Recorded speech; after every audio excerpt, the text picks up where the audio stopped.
11th के सभी विद्यार्थियों, जिस तरह अपन ने बायोलॉजी में अपना डंका बजाया है, जो अपन ने मॉडल पेपर कहते हैं, 4 मॉडल पेपर आपको दिए थे, उन्हीं में से आपका पूरा प्रश्न पत्र आया था। चलिए तो इसकी तैयारी अपन केमिस्ट्री की भी अच्छे से करते हैं। ये आपका पहला मॉडल पेपर है, इसके बाद में मैं आपको 3 मॉडल पेपर और दूंगा। चलिए तो फटाफट से शुरू करते हैं।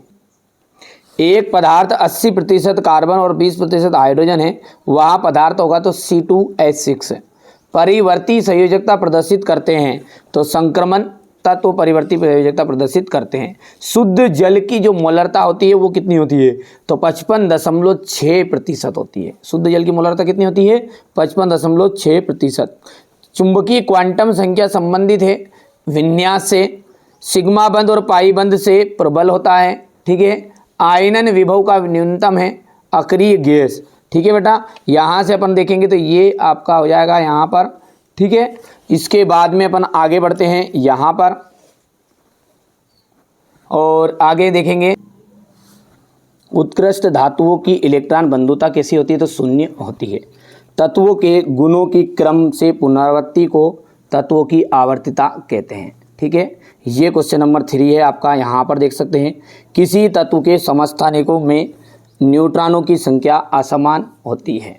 ठीक है, यदि हम बात करें जल के अणु में HOH बंध कोण 104.5 सेल्सियस होता है। PP पार्श्वीय अतिव्यापन से पाई बंध बनता है। ठीक है, इसके बाद में यहाँ से देख सकते हैं ये क्वेश्चन नंबर 2 आपका ये। ठीक है, यहाँ पर है। ठीक है, सही जोड़ी है ये। यहाँ से देख सकते हैं आप SS अतिव्यापन, SS अतिव्यापन से सिग्मा बंध है। एंट्रोपी का जाएगा उष्मा गतिकी फलन। H2O की संरचना जाएगी आंतरिक ऊर्जा। ठीक है, जल की वाष्पन अभिक्रिया का आपका जाएगा उष्मा शोषी अभिक्रिया। 5वें की बात करें बेटा तो यहाँ से आपका जाएगा ग्लिब्स समीकरण। क्वेश्चन नंबर जो 3 है ये आपका यहाँ पर हो जाएगा इतना। बेंजीन अणु के प्रत्येक कार्बन में कौन सा संकरण पाया जाता है, sp2 संकरण। किस एंथैल्पी का मान सदैव ऋणात्मक होता है, तो दहन की एंथैल्पी का मान सदैव ऋणात्मक होता है। किस एंथैल्पी का मान सदैव ऋणात्मक होता है, दहन की एंथैल्पी। एंट्रोपी क्या है, व्यवस्था की माप। सोडियम किस ब्लॉक का तत्व है, सोडियम जो है ना वो S ब्लॉक का तत्व है। एथिलीन डाइब्रोमाइड को जिंक चूर्ण के साथ गर्म करने पर क्या बनता है, एथिलीन बनता है। ठीक है, यहाँ से आप देख सकते हैं क्वेश्चन नंबर 4 को ये। ठीक है, इतना हो जाएगा इतना यहाँ से। ठीक है, आगे देखते हैं।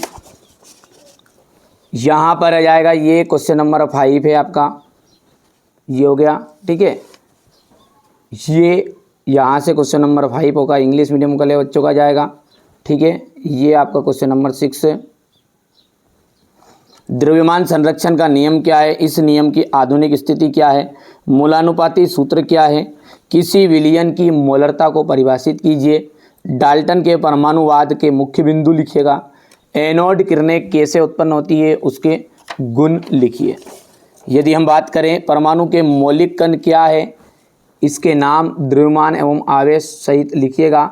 उत्कृष्ट गैसों की इलेक्ट्रॉन बंधुता 0 होती है, क्यों। आधुनिक आवर्त नियम क्या है।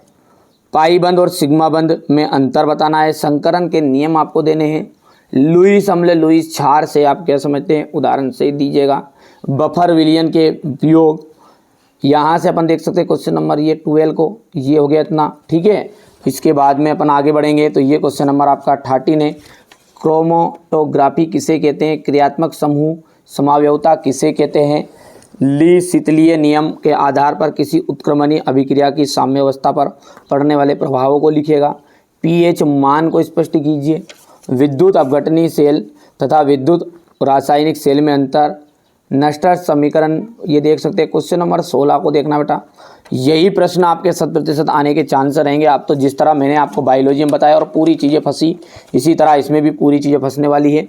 आप तो बढ़िया से कंप्लीट कर लेना जो चीज़ें मैं बता रहा हूँ। पाउली के आपका अपवर्जन नियम उदाहरण सहित बताना है। ठीक है, हुंड के नियम, के अधिकतम बहुलता का नियम को उदाहरण सहित बताना है। हेन्स का नियम बताइए, उदाहरण देकर समझाइएगा। यहाँ से आप देख सकते हैं ये क्वेश्चन नंबर आपका 20 रहेगा। तो ये मैंने कहा बेहतरीन से आपको एक मॉडल पेपर बता दिया है। इसके बाद में मैं आपको सेट बी भी दूंगा, सी डी, मैंने 4 नाम दिए हैं, ये कोई सेट नहीं है, इन्हें 4 से ही मिलकर आपका रियल पेपर बना है, ये 100% गारंटी। चलिए तो मिलते हैं अगले वीडियो।